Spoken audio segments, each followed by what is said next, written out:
Hey guys, welcome back to yet another episode of Pocket Monster Pulls. Today we'll be opening just a single pack of Scarlet Violet Stellar Crown in hopes we pull something good. Alright, without further ado, let's get into it.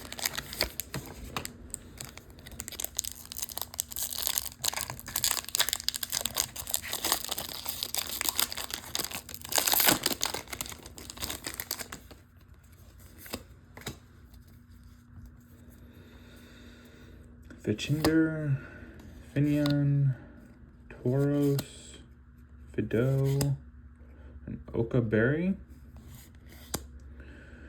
Crabominal, a Glass Trumpet, a Reverse Hollow Fido, a Reverse Hollow Veluza, and a Dash Bun EX. Wow, that's a good pull right there. And then just a basic energy. Well, look how pretty that card is. All right. If you like these types of videos, please like and subscribe, and I'll see you next time.